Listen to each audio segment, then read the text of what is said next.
Sa pumili ng The Chariot card, ito ang inyong reading.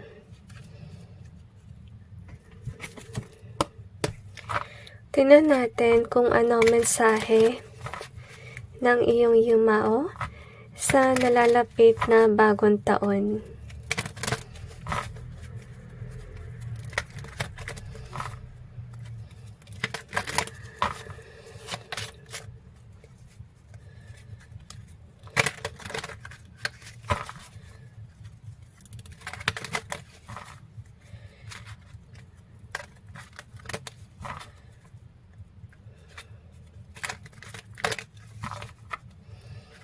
Actually, I feel na meron nagbablock ng inyong reading.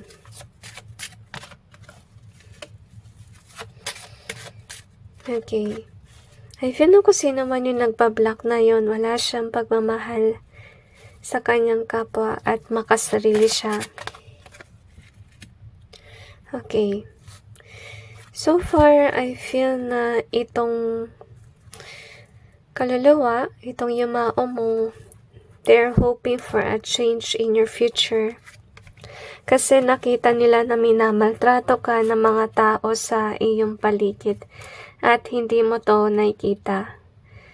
So, this soul actually see what's going on behind the scenes. Actually. At na-feel ko rin na minsan ay dinalaw ka niya but hindi mo alam na dinadalaw ka niya.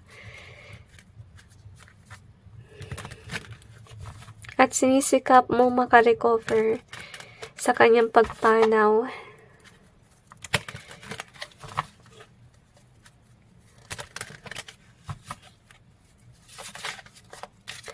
Meron kang hater na kanyang pinagmamasdan. So, speaking of,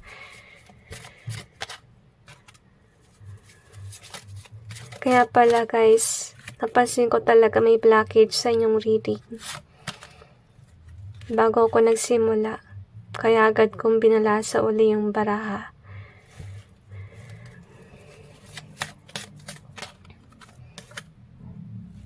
Pag ganun kasi, ibig sabihin may pumipigil ng inyong reading. Lalo na kapag yung nag-read for you, nahihirapan kang basahan, tapos yung iba hindi nila napapansin, kaya hindi nag-resonate yung kanilang reading.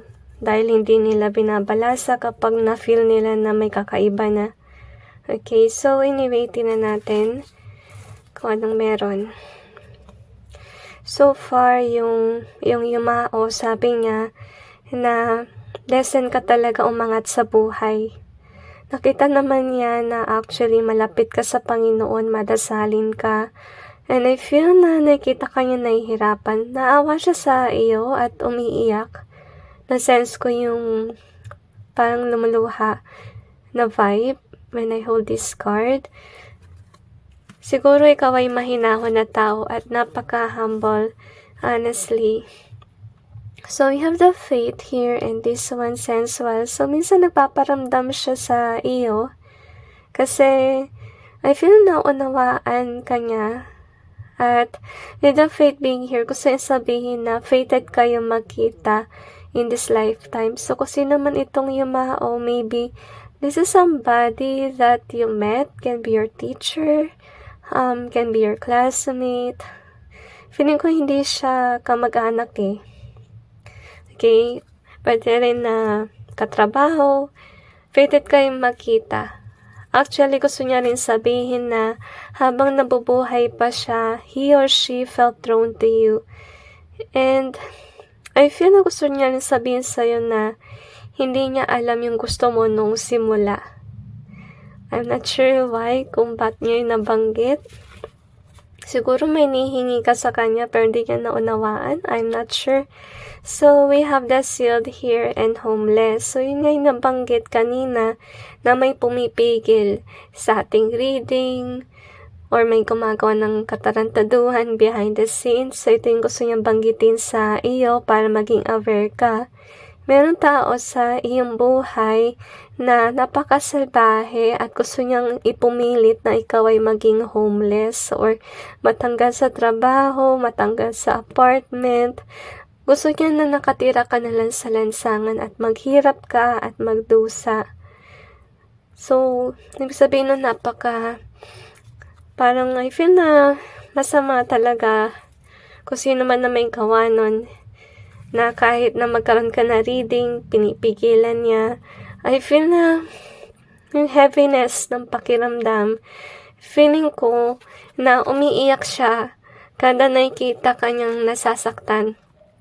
Or kada may nakikita siyang tao na may binabalak na masama sa'yo at may ginagawa behind the scenes na hindi mo nalalaman, kasi I feel like, you are happy. You thought na okay lang ang iyong buhay, but yet behind the scenes may nagka-curse. So far, hindi sa'yo pinapakita ng Diyos, kasi alam ng Diyos na masasaktan ka kapag nalaman mo na may nagka-curse pala sa'yo behind the scenes. Meron tao na kinamumuhian ka, meron tao na wini-wish lagi yung iyong downfall, na mawalan ka ng pera. Feeling ko gusto ng taong itong masiraan ka ng bait. Okay? I don't know why, pero nasense ko mapaghiganti na vibe. Pero, when I kinda like sense your energy, parang hindi ka makabasag ng pinggan. Meaning, ikaw hindi po tao na napaka-imposible gumawa ng kasalanan. You get what I mean? Kung magkasala ka man, napaka-rare. Madalang lang. Okay? Hindi ko maintindihan kung bakit yung tao na to ay gusto maghiganti sa iyo, as you can see. So, yun nga, gusto sabihin ng yumao mo na nalulungkot siya kasi nakikita niya na nahihirapan ka dahil sa ginagawa ng taong ito na nagpapahirap sa iyo. At I feel itong kaluluwa, wala siya magawa kundi manood lang at umiyak. Okay? Kasi nakikita ka niya nagdurusa at hindi ka aware. Marahil may mga evidence or may mga pinapakita sa yung sign ng Panginoon about these things. As you can see, kaya sabihin natin pinoprotektahan ka niya para malaman mo yung mga nangyari behind the scenes. Kasi I feel na yung tipong tao na hindi mo kayang i-take in lahat ng information na nakakasakit, ma-overwhelm ka, at may tendency ka na masyadong ma-depress. So, iniiwasan yun ng Panginoon. So, I know na mahirap sa inyo tanggapin itong message, lalo na ganito yung pakiramdam. Hugs to every one of you. Take some time to heal. Yun ang masasuggest ko sa inyo. Kung hindi nyo makayanan, then try to find a hobby that will make you happy, like online games, okay, or just go out for a walk, can be. Just to have fresh air. Kung hindi nyo kaya, or iyak nyo lahat. So, anyway, itong taon na to, kung sino man na may gawa ng mga masasamang bagay na yan, napaka-proud yan tao. Talagang opposite mo. Kasi based on yung energy, napaka-humble nyo guys. Napaka-buti. At itong taon na to, napaka-masama. Kasi gusto yung may mangyari masama sa iyo. So, if ever this person na gumagawa ng kalokohan sa'yo is close to you, or I kinda like feel for some of you, katrabaho nyo to siguro, or may kinalaman sa work. Kaya siguro siya naghihigante, maybe ko yung paborito ng boss, or paborito ng teacher, paborito ng mga tao, kung influencer man. Okay?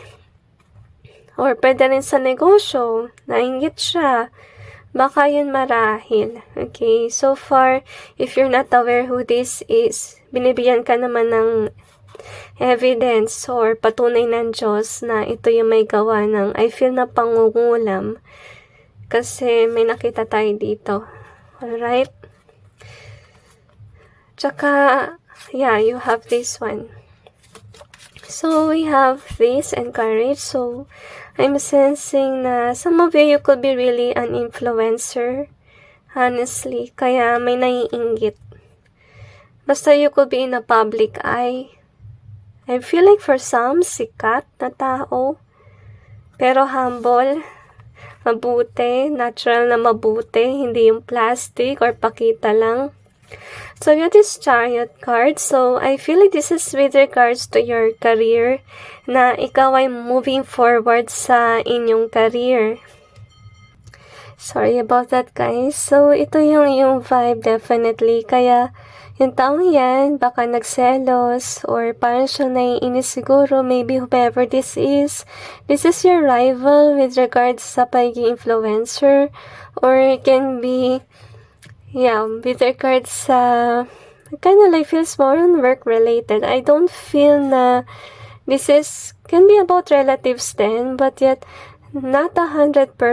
I feel na parang onting porsyento lang sa inyo yung about relative na may alitan with regards sa favoritism in the family. At least you got aware that there is somebody that's doing these things to you behind the scenes, okay? So anyway, let's see what else do we have here. I feel na kung sino man yung masamang tao na hindi pa rin siya nagbabago as of now. And I feel na whomever this is, mangkukulam talaga siya, guys. So mag-ingat talaga kayo at maging close lang kayo sa mahal nating Panginoon. Kasi si God lang talaga yung magpaprotect sa atin sa mga spiritual attacks. Okay, so we have this one here. So yun nga, angat ka with regards sa career. Kaya may naiinggit. Do your best, it's in reverse. So, wala pa yung 100% ng effort mo, guys. Angat ka na agad. Okay? Siguro swerte ka with regards sa negosyo or sa ginagawa mo. Kaya kahit na hindi 100% yung gawin mo, sa work mo or sa artistic endeavors can be, parang yung mga tao gusto nila yung mga gawa mo. So we have the key here. So we also have the toxic. So gusto sabihin sa'yo ng iyong yumaon na kahit na hindi mo gawin yung best mo, ikaw pa rin ang hilig nila. Nasa taas ka pa rin. And he will have opportunities as you can see here. Kasi I feel na nasa iyo yung swerte. Sorry about that, hindi na po focus. Okay. Malayo yung mararating mo. Kaso nga lang, may toxic. Meaning, may tao na parang pumipigil nun na mangyari. So, we also have this one. Two of Cups. We also have the Gift in reverse. So, yung taong yan, hindi lang actually career yung gusto niyang pabagsakin, pati yung love life mo. Gusto niyang matanggal lahat ng regalo ng Panginoon for you. So, we have the unique. Okay, I forgot if this came with reverse or upright. So, we have the unique. So, could be you're somebody na unique. Kaya mga tao drawn sa'yo kasi wala pa silang nakita na may ginawa kagaya ng ginagawa mo. Can be, or it's very rare for them to find someone na napaka-authentic. So we have this one in reverse. We have the out. So actually gusto sabihin sa'yo ng yumao mo na gusto kanyang ilayo from this person pero hindi niya magawa kasi kaluluwa na lang siya sa ngayon. Parang gusto kanyang i-warn about this person. Kaya siya nandito at nagbigay ng message for you. So, we have the oops in reverse. Kasi I feel na ayaw kanyang mawala ng maaga. No wonder why I have a hunch sa inyong reading na parang meron siyang kinalaman doon sa mangyayari sa susunod na taon. And this has to do with the last pile na mag-end yung buhay, which is sad. Kasi ito siguro yung dahilan ng Diyos na may gumagawa ng kalokohan behind the scenes at ayaw ka na niya mahirapan. I'm not sure if this soul wish for that na no, it's not this soul. Kasi nakita ko with the oops here, ayaw kanya mawala ng maaga. Okay, so totoo lang ayaw niya. Gusto niya actually na umangat ka. Yung ayaw lang niya is yung merong umaatake sa'yo behind the scenes, alright? So marahil ito yung Yung option na lang ng Panginoon is to actually end your life agad. Para hindi ka na magdusa pa. Naging speechless ako, guys, okay? Kasi na-overwhelm ako eh. Pero try to check na rin, guys, if you felt drawn to the last part dun sa reading ko about sa mangyayari for next year, okay? Actually, nanginginig talaga ako sa mga nakikita ko sa readings, actually. Kasi, to be honest with you, nag-read naman ako dati about sa New Year. Pero actually, wala namang lumabas before na may kukunin ang Diyos. Or maaaring mangyari sa susunod na taon. Pero guys, kung ayaw nyo pa na, let's say, ayaw nyo pa sana na may mangyari sa inyo next year, pwede naman kayo makiusap sa Panginoon. Close naman kayo sa Kanya at syempre mabait naman sa atin ang Panginoon na ikinig siya sa ating mga dasal. So marahil, pakinggan niya yung dasal mo if you will wish to extend your life. Okay? Pero remind yourself na syempre will naman ng Panginoon yung masusunod. Okay? Pero kung hindi na talaga kaya, wag sana kayong mainis sa Panginoon natin kasi nangyari yung mga bagay for some reasons. Alright? So let's see what else do we have here.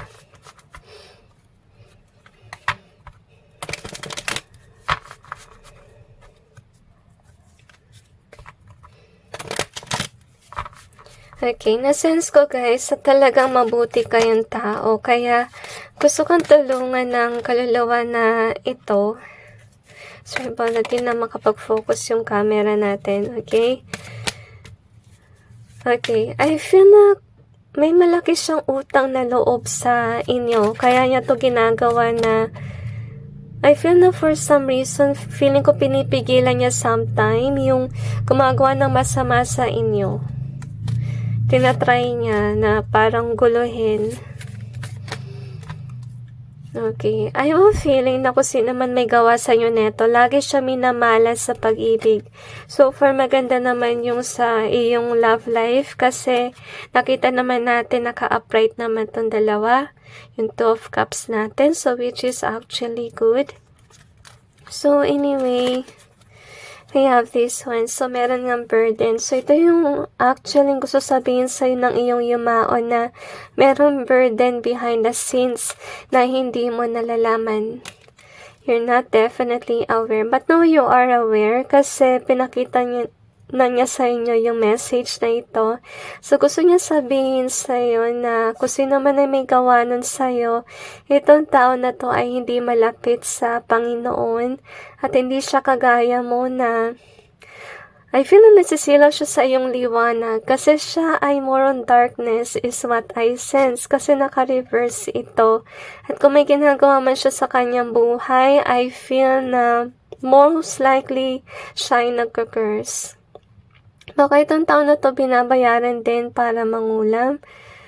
I kinda like feel parang heartbroken na energy dito. So, nalulungkot talaga siya kapag nakikita niya na kung sino man itong taon na to nagka-curse. So, yeah, this is, na-sense ko yung humble spirit, guys. Actually, gusto niya sabihin sa'yo na hindi mo deserve ito. Hindi mo deserve na lagi kang may issue. Kasi I feel here na talagang workaholic ka. Actually, at saka deserve mo talaga yung blessings ng Panginoon. Pero meron nga tao na nagpupumilit na i-bring down ka. At hindi lang yun, gusto niya rin alisin sa'yo yung spirituality mo or pagiging connected mo sa Panginoon. So, ginagawa niya siguro, pinapabagsak niya yung bawat regalo ng Diyos sa iyo para mawala ka sa iyong sarili at para mawala yung focus mo sa mahal nating Panginoon. So, gusto sabihin sa iyo ng kaluluwa na ngayong yumao, na ipagpatuloy mo lang yung trabaho mo. Kahit na iniisip mo na babagsak to, walang mangyayari, okay? Gawin mo lang to. Yun ang gusto yung sabihin sa'yo. Gawin mo lang yung iyong work. Sinasabi lang niya sa'yo yung mga bagay na nangyayari behind the scenes for you to be aware. Kasi minsan, some of you, nawalan na kayo ng loob na mag-work or ng gana dahil sa mga nangyayari. Pero gusto yung sabihin sa'yo na hindi ikaw ang problema. May tao sa paligid na nagtatry na i-bring down ka para hindi ka maging successful sa inyong buhay at maging broken-hearted ka. Nakita ko dito talaga na tinatarget niya yung iyong foundation at ganun din yung iyong love life para in the end, maging malungkot ka as you can see. Kaya nalulungkot yung Yumao na feel ko talaga na umiiyak siya kada nakikita niya na may tao na nagmamanipulate ng mga bagay-bagay na meron ka. Suggestion ko lang guys, whenever you pray, don't only pray for your work, pray ka na rin para sa iyong love life. Kasi nakita natin dito na pati love life mo ay parang naapektuhan na rin. Okay, so, yeah. At saka, pasalamat ka na rin sa kaluluwa na to. Whomever this is, be grateful kasi pinili niya na gabayan ka. Okay? Parang kasi mahirap din yung ginagawa niya. Actually, mahirap talaga sikmurain na may nakikita kang tao na ganito na napakasama. Di ba? Tapos sinasaktan yung taong mahal mo. Ang sakit nun. So, yung sacrifice niya for you just to bring you this message, pray to that person too. Be grateful. Okay? And pray for this person's peace. Sabihin mo na lang sa kanya na, salamat. At least naging aware ako. Huwag ka na mag-alala. Okay? Maging at peace na lang siya sana sa langit kasi nakaka-stress kasi manood ng mga ganitong tao. So, tsaka, yeah, be grateful that you have a soul around that really cares for you. So anyway, that's it with regards to your reading. I just hope this may give you some insight. Hugs to every one of you. Ang deep ng inyong reading. Hugs to everyone. And God bless you.